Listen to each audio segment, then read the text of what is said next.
तो आज हम लोग जिस बारे में बात करने वाले हैं, तो डॉक्टर उमेश खन्ना ने मुझे पहले ही बता दिया था कि हमको ये थ्योरेटिकल नहीं चाहिए, हमको लोगों का लेक्चर नहीं लेना है, हमको हमारे टेक्नीशियंस को ये बताना है कि डायलिसिस में क्या क्या प्रॉब्लम आती है, कॉमन प्रॉब्लम, और हम उसके लिए क्या कर सकते हैं। तो ये बात को ध्यान में रखते हुए हम लोग आज का डिस्कशन करने वाले हैं। तो हमारे पास एक पेशेंट आया है डायलिसिस में, मिस्टर एक्स, जो कि एक 55 साल का मेल है। इसको डायबिटीज़ का हिस्ट्री है, ब्लड प्रेशर का हिस्ट्री है। इसके पहले मैं आगे जाऊं, मैं सुनाई दे रहा हूं ठीक से सबको? जस्ट टू कंफर्म, कोई एक जन अनम्यूट करके मुझे हाँ बोल देगा। Yes, sir. audible, sir. You're yes audible. Yes, ठीक है। नहीं तो ऐसा होता है ना, पूरा लेक्चर हो जाता है और फिर पता ही नहीं चलता। तो मैं अभी फुल स्क्रीन कर रहा हूँ। तो ये Perfect. एक मिस्टर एक्स है, 55 साल का मेल है। इसको डायबिटीज, ब्लड प्रेशर का हिस्ट्री है, और ये हमारे पास डायलिसिस लेता है 5 साल से। इसको हाथ में एक फिस्टुला चालू है। अब डायलिसिस इसका शुरू होता है, सब कुछ ठीक चलता है। 1 घंटे के बाद ये आपको बोलने लगता है कि सर मेरे छाती में बहुत दर्द हो रहा है। और जब तक आप कुछ करें, इसको एक खांसी आती है और खांसी के साथ खून आ जाता है। तो ऐसे सिचुएशन में आप क्या करेंगे? क्योंकि डायलिसिस पेशेंट है, इसको हेपरिन चालू है, इसको छाती में दर्द हो रहा है। अब नेक्स्ट स्टेप क्या होगा? तो आज हमारी कोशिश यही रहेगी कि हम डिस्कस करें कि ऐसी सिचुएशन में हम as a technician, of course doctor को तो हम सलाह लेंगे, डॉक्टर को फोन करेंगे, डॉक्टर को बुलाएंगे, बट डॉक्टर के आने तक, या अगर किस वजह से डॉक्टर नहीं आ पाता है, किसी इमरजेंसी में है, तो हम क्या कर सकते हैं।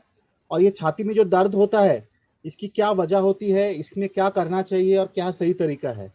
तो व्हाट नेक्स्ट? तो हम हमेशा ये समझते हैं छाती का दर्द है मतलब इसको डेफिनेटली हार्ट का प्रॉब्लम है।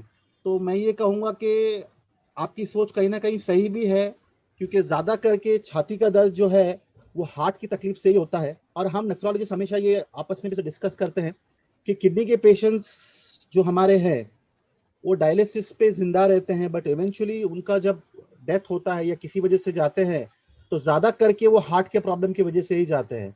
इसीलिए छाती का दर्द अगर किसी डायलिसिस पेशेंट में होता है, तो हमें हार्ट के बारे में काफ़ी सतर्क रहना है। इसीलिए नहीं कि हार्ट ही हो सकता है, बाकी की चीज़ें भी हो सकती है, बट एक हार्ट एक ऐसी चीज़ है, अगर हार्ट अटैक आ जाता है तो इंसान का तुरंत डेथ या निधन हो सकता है। तो अभी हम शॉर्ट में देखेंगे कि छाती में दर्द क्यों हो सकता है डायलिसिस पेशेंट को। तो जैसा आपने देखा, ये छाती का पिक्चर है, इसमें सेंटर में आपका हार्ट है और दोनों बाजू में लंग्स है। अगर आप बीच में देख पाएंगे तो ट्रैकिया और इसोफेगस है। तो ये छाती में दर्द, इनमें से किसी भी चीज़ में प्रॉब्लम तो हो सकता है। तो डायलिसिस में क्या होता है, जैसे कि आप सब जानते हैं, अगर इसको सिंपल लैंग्वेज में समझाया जाए तो हम पेशेंट का ब्लड बॉडी से बाहर निकालते हैं, वो फिल्टर में जाता है, उसको प्यूरिफाई करते हैं, पानी निकालते हैं, उसको रिटर्न करते हैं। तो जैसे कि देख, मैं आपको एक शॉर्ट स्लाइड बता रहा हूँ, इसके बारे में डॉक्टर खन्ना और डॉक्टर वैभव और भी डिस्कस करेंगे कि डायलिसिस में क्या क्या प्रॉब्लम्स हो सकते हैं। जैसे ब्लड प्रेशर कम हो सकता है, हाइपोटेंशन, क्रैम्प्स आ सकते हैं, उल्टी हो सकती है, हेडेक हो सकता है, चेस्ट पेन हो सकता है, खुजली हो सकती है, बुखार आ सकता है। तो ये सब कॉम्प्लिकेशंस डायलिसिस में होते हैं। तो हम एक एक केस लेके आपको बताने की कोशिश करेंगे कि जैसे मैं आज बता रहा हूँ आपको कि चेस्ट पेन अगर होता है तो उसकी क्या वजह होती है, हम क्या कर सकते हैं। वैसे ही डॉक्टर वैभव केसकर और डॉक्टर उमेश खन्ना जी आपको आगे बताएंगे कि उनके केसेस में क्या क्या प्रॉब्लम हुई, और आगे भी हम इसी बारे में डिस्कस करेंगे। तो जब किसी को छाती में दर्द होता है डायलिसिस पेशेंट में, तो बहुत सारी पॉसिबिलिटीज हो सकती हैं। या तो ये पेन अंजाइना का हो सकता है। अंजाइना का मतलब होता है छाती में दर्द जो कि हार्ट के कारण हो, बीपी कम हो जाने की वजह से हो सकता है। डायलिसिस डिसइक्विलिब्रियम क्या होता है वो भी हम आगे डिस्कस करेंगे, डॉक्टर खन्ना शायद उस बारे में बात करेंगे।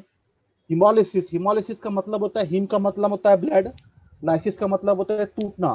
तो हिमोलिसिस मतलब ब्लड के टूटने को वजह से भी छाती में दर्द होता है।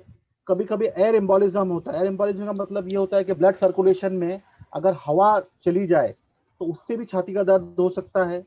निमोनिया, आजकल हम लोग देख रहे हैं कि कोविड इतना फैला हुआ है पूरे बॉम्बे, पूरे इंडिया में।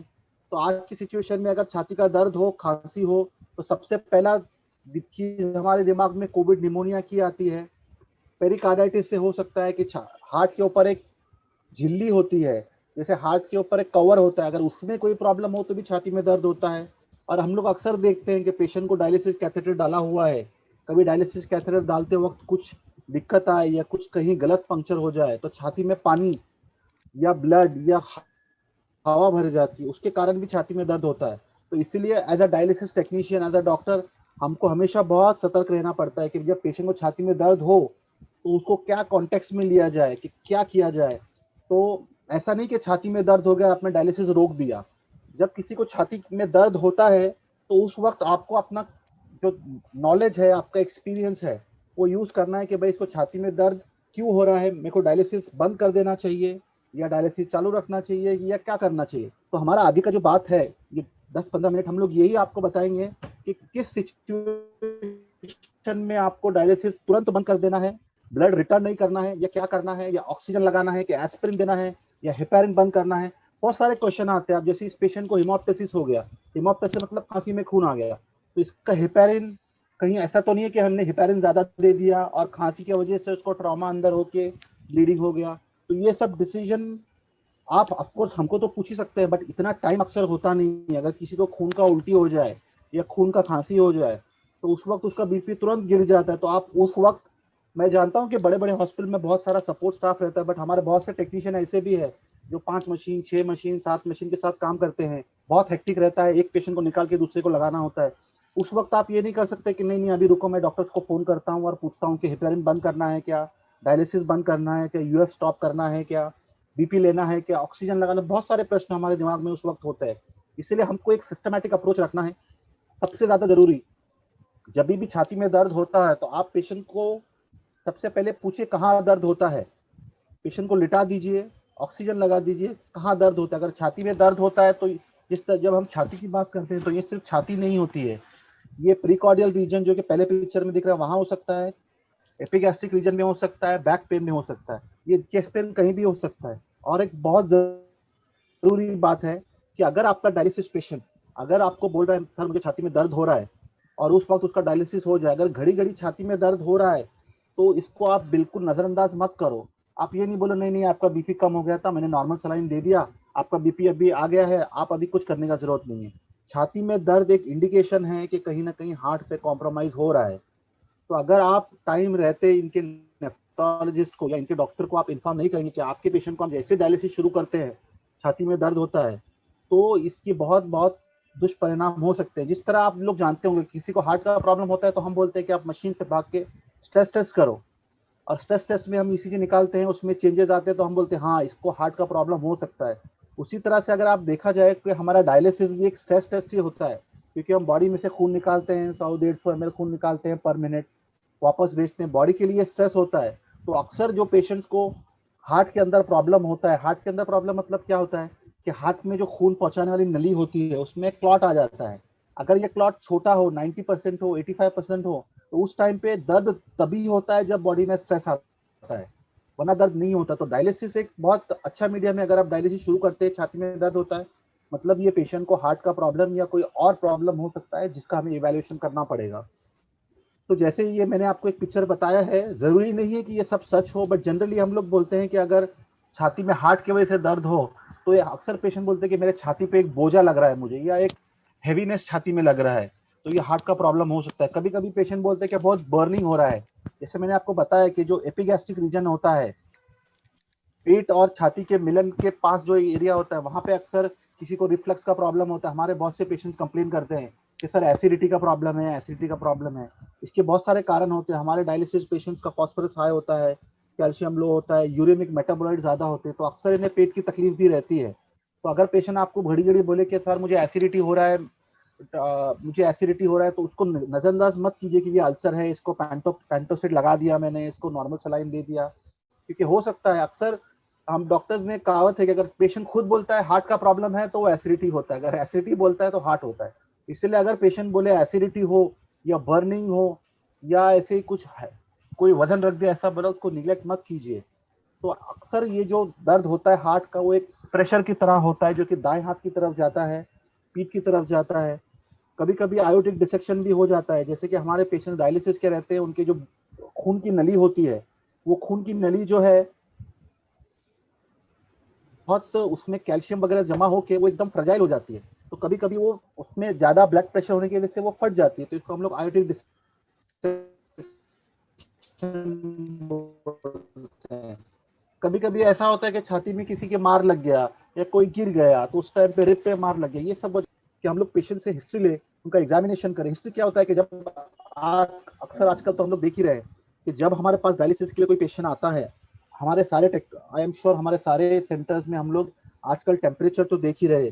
कोरोना होने का एक फायदा ये हो गया कि अब हम एक्चुअली में डायलिसिस पेशेंट को आने से पहले देखते हैं कि भाई उसका सैचुरेशन कितना है, उसका SpO2 कितना है, उसका टेम्परेचर कितना है, उसका बीपी कितना है, उसका पल्स कितना है। अगर कोई आपके पास आ रहा है डायलिसिस शुरू करने से पहले ही उसको बुखार है, डायलिसिस शुरू करने से पहले ही उसका सैचुरेशन 95 से नीचे है, तो ये उसी वक्त आपको ध्यान में आ जाना चाहिए कि भाई इसके साथ कुछ तो प्रॉब्लम है, इसको बुखार आ रहा है, इसका ऑक्सीजन कम है, इसका बीपी कम है, इसका हार्ट रेट ज्यादा है। तो उसको डायलिसिस पे लिए बिना आप उनसे गुजारिश करो कि भाई आप थोड़ा रुक जाइए, आप हमारे डॉक्टर को चेक कर लेने दीजिए, आपको बुखार आ रहा है, आपको खांसी आ रही है, आपका ऑक्सीजन कम है, हो सकता है आपको निमोनिया हो सकता है आपका पानी बढ़ गया। बहुत सारे हमारे पेशेंट आके बोल देते हैं कि नहीं नहीं नहीं वो मेरा पानी बहुत बढ़ गया है, तो लास्ट टाइम पानी निकला नहीं था तो मेरा 3 लीटर पानी बढ़ गया इसलिए मेरा ऑक्सीजन कम है, आप डायलिसिस पे लगा लो। अगर ये पेशेंट को भगवान नहीं करे कुछ ऐसा प्रॉब्लम है जैसे कि मैंने बताया आर्टिक डिसेक्शन है या निमोनिया है या कोविड है या हार्ट का प्रॉब्लम है और आपने इसको डायलिसिस पे लगा दिया, तो ये इसका छाती का दर्द होगा और ये फिर इतना इसकी कंडीशन खराब हो जाएगी, फिर हम कुछ नहीं कर पाएंगे। इसीलिए हम लोग हमेशा बोलते हैं it is better to be safe than sorry. इसलिए प्रिकॉशन लेना, आपके पास डायलिसिस में पेशेंट आया, आपने उसका टेम्परेचर लिया, उसका बीपी लिया, उसका ऑक्सीजन चेक किया, ये लेने में 5 मिनट भी नहीं लगते हैं। अगर ये सब ठीक रहा तो आपने इसको डायलिसिस पे लगाया। तो डायलिसिस लगाने के बाद अगर ये पेशेंट आपको बोलता है तुरंत ही, अगर बोलता है कि 5-10 मिनट में कि मेरे को छाती में दर्द हो रहा है, इसका मतलब ये है कि इसको अंडरलाइन हार्ट प्रॉब्लम हो सकता है। क्योंकि जैसे मैंने बताया जैसे आप बॉडी में से खून निकालते हैं तो बॉडी पे थोड़ा तो स्ट्रेस आता है, उस वजह से हार्ट रेट बढ़ जाता है, उस वजह से हार्ट का सर्कुलेशन कम हो जाता है। तो अगर ये सब चीजें हो रही हैं तो आप समझ लीजिए कि इसको हार्ट का प्रॉब्लम है। तो जिस तरह से मैंने आपको बताया कि अगर आप हिस्ट्री ले रहे हो, आपको पता है ये पेशेंट को हमेशा चेस्ट पेन होता है, ये पेशेंट को ऑलरेडी कार्डियक इश्यू, से बहुत सारे हमारे डायलिसिस पेशेंट जो रहते हैं उनका बाईपास हुआ रहता है, एंजियोप्लास्टी हुआ रहता है। तो आप उस वक्त क्या कीजिए कि ठीक है आपको चेस्ट पेन हो रहा है, आप रिलैक्स रहिए, पैनिक मत होइए। अगर आप पैनिक हो जाते हो तो पेशेंट देख के और डर जाएगा, अरे मुझे क्या हो गया, मेरे को हार्ट का प्रॉब्लम हो गया। तो उनको अगर वो बैठे हुए हैं उनको लिटा दीजिए, उनका बीपी चेक कीजिए। अगर बीपी 90 है, 80 है, 70 है, अगर बीपी कम हो जाता है तो जैसे हमको हमेशा बताया जाता है कि आप अल्ट्रा फिल्ट्रेट पहले बंद कर दो। कि बहुत से हमारे पेशेंट क्या है बोलते हैं कि नहीं नहीं आप मेरा अल्ट्रा फिल्ट्रेट निकाल दो तो मैं ठीक हो जाऊंगा, आपने डायलिसिस। बेसिक ये होता है कि जब आपका बीपी कम हो और उसमें आप पानी निकाल दे तो आपका बीपी और कम हो जाएगा। तो इससे बचिएगा आप, अल्ट्रा फिल्ट्रेट बंद कर दो, उनको लिटा दो, उनका बीपी चेक करो, उनका ऑक्सीजन चेक करो। अगर पेशेंट ऑलरेडी एक हार्ट पेशेंट है और उसके प्रिस्क्रिप्शन में आपको ऑलरेडी कुछ ऐसे चालू है सॉर्बिट्रेट, मोनोट्रेट, तो आप पूछिए कि क्या आपके डॉक्टर ने आपको बोला है कि हार्ट दर्द की ये दवाई लेनी है, वो जबान के नीचे रख लीजिए। आपके डॉक्टर जब तक आते हैं तब तक आप ये सब कर सकते हैं, उनका ऑक्सीजन चेक कर लीजिए। फिर अगर आपकी फैसिलिटी में ईसीजी की व्यवस्था है, इस तरह मैंने ये बताया कि हार्ट का जो पेन होता है ये एक स्क्वीजिंग या एक वजन जैसे लगता है छाती पे, तो अगर आपके पास ईसीजी का फैसिलिटी है तो तुरंत ईसीजी निकाल दीजिए। मैं तो ये कहूँगा अगर आपके पास ईसीजी फैसिलिटी है और कोई आपको चेस्ट पेन बोल रहा है, घड़ी घड़ी चेस्ट पेन बोल रहा है, बीपी कम नहीं है, तो हमेशा एक ईसीजी निकाल लेना बहुत अच्छा ऑप्शन है। इनफैक्ट मैं तो अपने यूनिट्स में हमारे सारे पेशेंट्स को रिकमेंड करता हूँ कि आप जो है आपका एक ईसीजी निकाल के हमारे फाइल में रखिए। क्योंकि क्या होता है जब भी हम लोग अब ये ईसीजी देख के तो हम लोग बता सकते हैं कि इसको हार्ट अटैक आया है, बट बहुत टाइम ऐसे ईसीजी होते हैं ना जिसमें हार्ट अटैक नहीं दिखता है, उसमें सिर्फ ऐसा टी वेव इन्वर्जन या हार्ट रेट बड़ा ऐसा दिखता है। तो अक्सर जैसे आपने देखा कि ये एक जेरोक्स ईसीजी है, तो हम क्या होता है ईसीजी आप जब निकालते हो तो बहुत सारे ईसीजी मशीन का जो वो इवेपोरेट या उड़ जाता है। तो अगर आपने आज ईसीजी निकाला तो 3 महीने के बाद वो ईसीजी जो है इवेपोरेट हो जाता है। तो अक्सर ये बहुत अच्छा आइडिया है कि आप अपने सारे पेशेंट्स को बोलिए कि आप अपना एक बेसलाइन ईसीजी फाइल में लगा के रखिए, ताकि जब आपको कभी भी कोई तकलीफ होगा तो हम पुराने ईसीजी से नए ईसीजी कंपेयर करके देख सकते हैं कि भाई ये जो अभी इसको तकलीफ हो रहा है ये नया है या पुराना है। जैसे मैंने बोला कि बाईपास के पेशेंट्स होते हैं हमारे बहुत सारे, एंजियोप्लास्टी के होते हैं, ऑलरेडी उनके ईसीजी में कुछ चेंजेस होते हैं, तो हमेशा उनको चेस्ट पेन होगा, आप ईसीजी निकाल के हमेशा तो उनको कार्डियोलॉजिस्ट के पास भेज नहीं सकते। तो यही अच्छा ऑप्शन रहेगा कि ईसीजी का आप एक रखो फाइल में, कंपेयर करो, डॉक्टर को बुलाओ, डॉक्टर को अगर लगता है कि ये ईसीजी ठीक है और उसका चेस्ट पेन की कोई और वजह है तो फिर आपको कोई हार्ट का इवैल्यूएशन, एको, एंजियोग्राफी करने की जरूरत नहीं है। ऐसे सिचुएशन में अगर फिर भी पेशेंट बोल रहा है बहुत चेस्ट पेन है और आपको नहीं समझ आ रहा है क्या करना है, तो आप शांति से ब्लड रिटर्न कर दीजिए। वो भी मैं आपको बताऊं कि ब्लड रिटर्न भी हमेशा करना is not a good idea. वो अभी एक और टॉपिक में थोड़ा डिस्कस करूंगा कि किस सिचुएशन में ब्लड रिटर्न नहीं करना चाहिए। डायलिसिस को बंद करिए, यूएफ बंद कीजिए, ऑक्सीजन दीजिए। अगर पेशेंट नॉन हार्ट पेशेंट है उसको एस्पिरिन दीजिए, लेकिन अगर हेमोप्टेसिस हो रहा है, ब्लीडिंग हो रहा है, तो एस्पिरिन मत दीजिए, आपके डॉक्टर का वेट कीजिए। अक्सर क्या होता है कि ये पेशेंट को हार्ट का प्रॉब्लम होता है, इनको हम नाइट्रेट जैसे जिसको हम लोग बोलते हैं सॉर्बिट्रेट अगर दे दिया जाए तो इनका हार्ट का दर्द कम हो जाता है। तो आपके डॉक्टर से अगर फोन पे बात होती है कि भाई ये पेशेंट है और आपके डॉक्टर को पता है कि ये पेशेंट को हार्ट का प्रॉब्लम है, तो वो आपको बोलेंगे बीपी चेक कर लो, बीपी 130 140 के ऊपर है तो इनको आप सॉर्बिट्रेट का गोली दे दो, मैं भी आ रहा हूँ, तब तक आप इसी निकाल लो। तो ये हो गई हार्ट के बारे में बात। तो आप सर याद रखिएगा, it is always better to earn on the safer side. अगर हार्ट का तकलीफ लग रहा है तो बिना संकोच करें आप ईसीजी ऑर्डर कीजिए, ऑक्सीजन लगाइए। अगर पेशेंट ऑलरेडी हार्ट पेशेंट है नाइट्रेट दीजिए। बट ये नहीं मैं बोल रहा हूँ कि हमेशा हार्ट का प्रॉब्लम ही होता है चेस्ट पेन में। एक बहुत इंपॉर्टेंट टॉपिक है जो मैं आपके लिए स्पेशली बताना चाह रहा हूँ कि कभी कभी चेस्ट पेन जो है हिमोलिसिस की वजह से भी होता है डायलिसिस में। और ये हम ऐसा नहीं कि ये अक्सर हम लोग हमारे डायलिसिस यूनिट में देखते हैं कि क्या होता है कि पेशेंट को डायलिसिस हमने शुरू किया कि उसको अचानक से छाती में दर्द शुरू हो गया, बैक पेन शुरू हो गया। स्पेशली ये पेशेंट बोलेंगे पीठ में दर्द हो रहा है, हर पेशेंट आपको ये नहीं बोलेगा छाती में दर्द हो रहा है। तो एक चीज होती है हिमोलिसिस, जैसे खून का टूटना। तो ये बहुत इंपॉर्टेंट बात है, इसीलिए हार्ट अटैक जितना ही इंपॉर्टेंट है क्योंकि इससे इंसान को जान को खतरा हो सकता है। तो अगर आप देख रहे हो कि पेशेंट को आपने डायलिसिस चालू किया, छाती में दर्द हो रहा है और एक साथ बहुत सारे पेशेंट्स बोल रहे हैं कि सर हमको भी छाती में दर्द हो रहा है, हमको भी पीठ में दर्द हो रहा है, हमको भी सांस लेने में तकलीफ हो रही है। तो आजकल इतना कॉमन नहीं है क्योंकि हमारी टेक्नोलॉजी, हमारे टेक्नीशियंस, हमारे डॉक्टर्स सब लोग इतना प्रिकॉशन लेते हैं कि किसी को कोई प्रॉब्लम नहीं हो।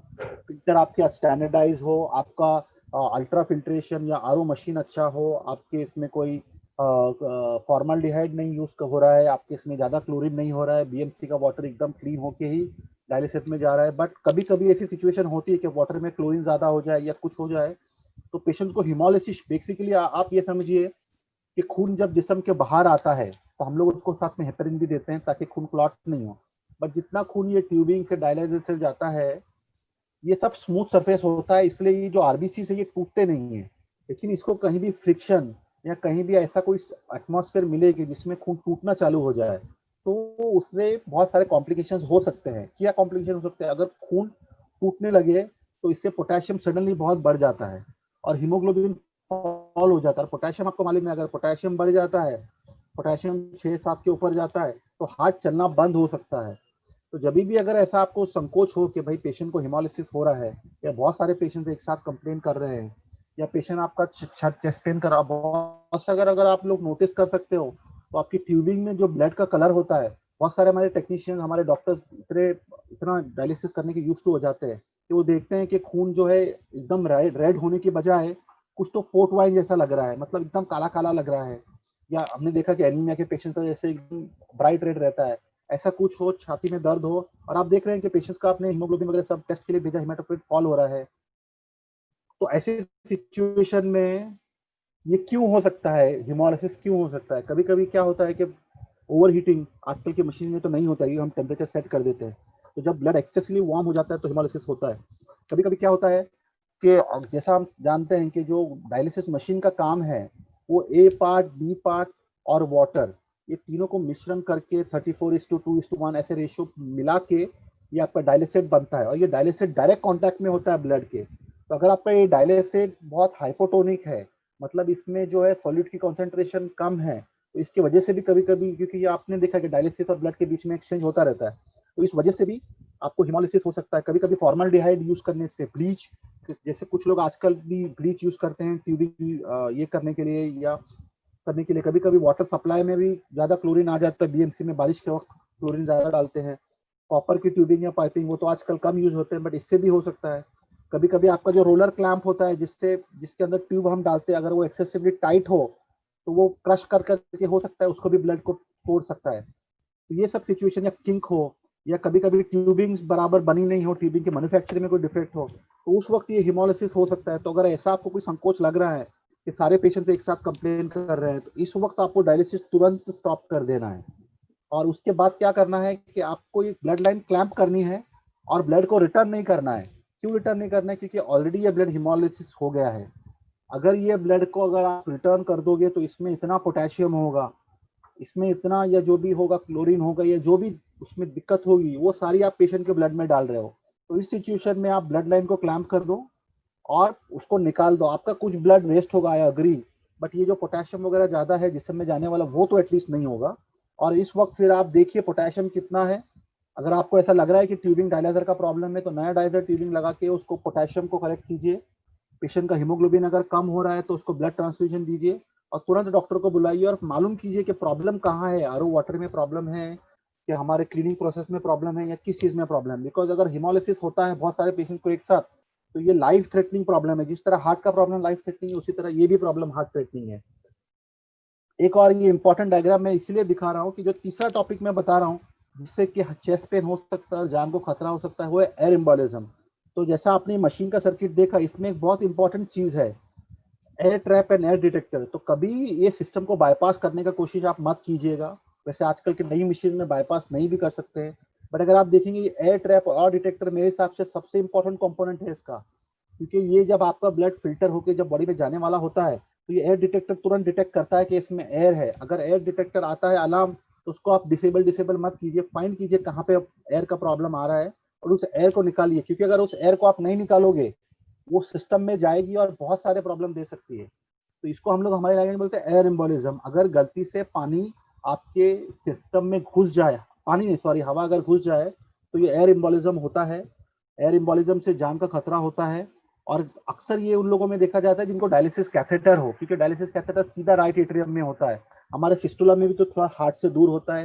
एयर अगर घुस भी जाए तो इतना प्रॉब्लम होने के चांसेस नहीं होते हैं। इसलिए आपको बहुत केयरफुल रहना चाहिए। अगर एयर एम्बोलिज्म होता है तो आपको दिखेगा कि जो आपका वीनस लाइन है उसमें फोम फोम फोम हवा हवा दिख रहा है तो आप सतर्क हो जाइए कि भाई ये कहीं से तो प्रॉब्लम है, या तो कहीं से कैप निकल गया है या ब्लड लाइन कहीं से लीक है या कैथेटर का कोई एंड ओपन हो गया है। अक्सर होता है ट्रिपल ल्यूमेन कैथेटर हम लोग यूज करते हैं उसका एक साइड ओपन रहता है। तो ये सब आप ख्याल में रखिए। अगर कभी किसी को एयर एम्बोलिज्म शक्यता है तो कैसे मालूम पड़ेगा?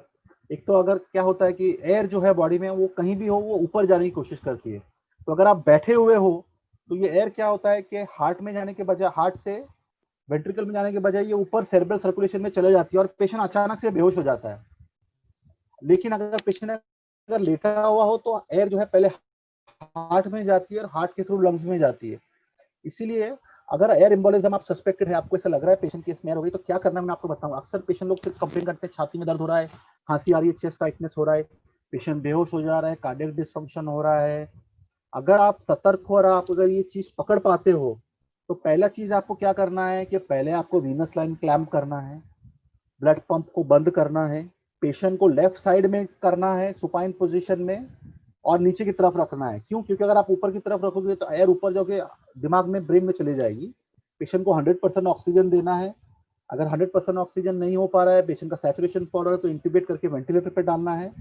और अगर आप डॉक्टर वहां पे मौजूद है और पेशेंट को डायलिसिस कैथेटर है तो इसको जैसे ये पोजीशन मैंने बताया पेशेंट को लेफ्ट लैटरल पोजीशन में करके, अगर आपको लग रहा है कैथेटर से हवा गई है और अगर ज्यादा टाइम नहीं बीता है तो कभी कभी हम लोग सिरिंज लगा के वो कैथेटर से हवा को खींचने की कोशिश भी करते हैं। बट ये एयर एम्बोलिज्म को प्रिवेंट करना बहुत बहुत इंपॉर्टेंट है, वरना इससे जान का खतरा भी हो सकता है। तो ये तीन चीजें जिससे बहुत जान का खतरा हो सकता है चेस्ट पेन की वजह से। हर चीज तो हम लोग डिस्कस नहीं कर सकते क्योंकि टाइम हमारे पास सीमित है। आगे चल के जैसे टॉपिक्स हो गए हम और भी डिस्कस करेंगे। तो तीन चीजें हैं, एक तो कार्डियक प्रॉब्लम, हार्ट प्रॉब्लम, दूसरा है एयर एम्बोलिज्म और तीसरा हिमोलिज्म। ये तीन चीजों के बारे में आप हमेशा सतर्क रहिएगा। वैसे छाती का दर्द और वजह से भी होता है, जैसे कि कोई बोल रहा है छाती में दर्द है, अगर ट्रांसप्लांट पेशेंट है, इम्यूनोसप्रेशन पे, तो हार्पिस इन्फेक्शन हो सकता है। तो ये सारी चीजें हो सकती है। अब हमारे पेशेंट में जो हमारा जो पेशेंट था जिसको डायलिसिस शुरू करने के 1 घंटे के बाद खांसी होती है और हिमोप्टिसिस हो जाता है, उसका क्या हुआ? तो इसका हम लोग ईसीजी किया, हमने हमने एंजाइम्स किए और जब चेस्ट एक्सरे किया तो हमें ये पिक्चर मिला। तो चेस्ट एक्सरे क्या बता रहा है? आजकल अगर आजकल की सिचुएशन में हमको पूछेंगे तो हो सकता है ये कोविड निमोनिया हो। कोविड को भी साइड में रख दिया तो ये इसको निमोनिया था। अब ये ट्यूबरकुलोसिस भी हो सकता है, निमोनिया भी हो सकता है, कोविड भी हो सकता है। और जब हम खांसते हैं तो हमारे एयरवे प्रेशर में काफी ये आता है, तो उस वजह से हिमोप्टिसिस हो सकता है। इस सिचुएशन में आपका काम है कि आप हेपेरिन को पहले बंद कर दे और अगर आप एक्सरे करवाओगे तो आपको तुरंत पता चलेगा। और हमने देखा एक्सरे के और बहुत फायदे ये होते हैं कि कभी कभी हम लोग कैथेटर डालते हैं, पेशेंट बहुत हिल रहा है, सोनोग्राफी मशीन अवेलेबल नहीं है, तो कभी कभी क्या होता है कि निमोथोरैक्स हो जाता है। जैसे ये पिक्चर में आप देखेंगे कि लेफ्ट साइड में पूरी ये पंप कैट डालते वक्त शायद कोई प्लूरा पंचर हो गया है, तो ये पूरा इसमें हवा भर गया, तो इसको बोलते हैं निमोथोरैक्स। ये सिर्फ मैं आपके नॉलेज के लिए बता रहा हूँ। कभी कभी क्या होता है, हम कैथेटर डालते हैं और कोई आर्टरी पंचर हो जाती है, तो उस वक्त पूरा खून जमा हो जाता है। तो अगर आपके पास स्टेथोस्कोप है, अगर आप रख के देख सकते हो कि भाई कहाँ पे हवा जा रही है, हवा नहीं जा रही, इतना भी आप चेक कर सकते हो, तो आपको पता चल जाएगा भाई ये निमोथोरैक्स है या हीमोथोरैक्स है या कार्डियक प्रॉब्लम है। तो इसलिए हमेशा सतर्क रहिए। हार्ट का प्रॉब्लम होता है तो ये निमोनिया हो सकता है, ये हार्ट का प्रॉब्लम हो सकता है। एक और बात मैं अपनी बात खत्म करने से पहले एम्फसाइज करना चाहता हूँ कि बहुत सारी चीजें हम लोग प्रिवेंट नहीं कर सकते हैं, बट कुछ चीजें ऐसी है जो हम प्रिवेंट कर सकते हैं। जैसे कि ये पेशेंट में निमोनिया इसको अगर हुआ है और इसको अगर निमोकोकल निमोनिया हुआ है, तो अगर ये पेशेंट को हम लोग टाइम पे वैक्सीन दे देते तो हो सकता है कि इसको निमोनिया ना होता। तो इसलिए बहुत जरूरी है कि हमारे सारे डायलिसिस पेशेंट को वैक्सीन मिले। ये मैंने वैक्सीन की लिस्ट दी है। अगर ये सब आप नहीं दे सकते हैं, हमारे पुअर कंट्री पेशेंट्स पुअर रहते हैं, तो एटलीस्ट आप लोग जो हेपेटाइटिस बी का वैक्सीन दीजिए। बिकॉज अगर किसी को हेपेटाइटिस बी हो जाता है तो उसका डायलिसिस करना भी मुश्किल होता है, उसका ऑलरेडी किडनी खराब है, लीवर भी फेल हो सकता है। तो हेपेटाइटिस बी का वैक्सीन 0, 1, 2, 6 डबल डोज में डेल्टॉइड पे ही देना है, ये आप ख्याल में रखिए। ये हेपेटाइटिस बी वैक्सीन से आप हेपेटाइटिस बी प्रिवेंट कर पाओगे। बहुत आसान वैक्सीन है, बहुत सस्ता वैक्सीन है, हर डायलिसिस पेशेंट्स को मिलना चाहिए। इसके बाद हम टाइटर भी चेक करते हैं, टाइटर 100 के ऊपर होना चाहिए। उसी तरह इन्फ्लुएंजा वैक्सीन बहुत आसान वैक्सीन है, हर साल नया वैक्सीन आता है, आपको हर साल में एक बार वैक्सीन ले लेंगे तो आपको घड़ी घड़ी ये दिक्कत नहीं होगा, पेशेंट को निमोनिया नहीं होगा। उसी तरह से हम लोग निमोकोकल वैक्सीन दो तरह के आते हैं, एक आता है PSV23, एक आता है PCV13। ये वैक्सीन को आप 4 हफ्ते के 8 हफ्ते के गैप में दो एक एक वैक्सीन अगर पेशेंट को दे देंगे, तो कहने का मतलब ये है कि बहुत सारी चीजें हम लोग प्रिवेंट नहीं कर सकते, लेकिन कुछ चीजें जो हम प्रिवेंट कर सकते हैं, जैसे कि ये पेशेंट का निमोनिया होना, शायद हम इसको प्रिवेंट कर पाते अगर हम इसको इन्फ्लुएंजा का वैक्सीन या अगर कोविड का वैक्सीन फ्यूचर में आता है तो कोविड का वैक्सीन दे के इसको हम लोग प्रिवेंट करते। तो इसलिए हमारा हमेशा यही होता है कि prevention is better than cure. कोई भी प्रॉब्लम हो, आप उसमें सतर्क रहेंगे तो हम उसको प्रिवेंट कर पाएंगे और हम उसको ये कर पाएंगे। तो इसलिए pneumococcal vaccine, influenza vaccine, hepatitis B vaccine, ये सब वैक्सीन पेशेंट को दीजिए। आपके कोई भी पेशेंट को चेस्ट पेन हो रहा है, इसको निगलेक्ट मत कीजिए कि भाई एसिडिटी है, पैंटाप्रोजोल लगा दो। तो ये आज मैंने 20-25 मिनट में आपसे यही डिस्कस किया है कि किस तरह आपके पास चेस्ट पेन का पेशेंट आएगा तो आप क्या सोचिए और क्या कीजिए, कौन सी चीजों से जान को खतरा है, कौन सी चीजों में इमीडिएट एक्शन लेना चाहिए। अगर आप लोगों के कोई क्वेश्चन है तो I will be more than happy to answer. इसी के साथ मैं अपना टॉपिक फिनिश करता हूँ। अगर कोई क्वेश्चन होंगे तो विद द मॉडरेटर्स परमिशन हम लोग को लेना चाहेंगे।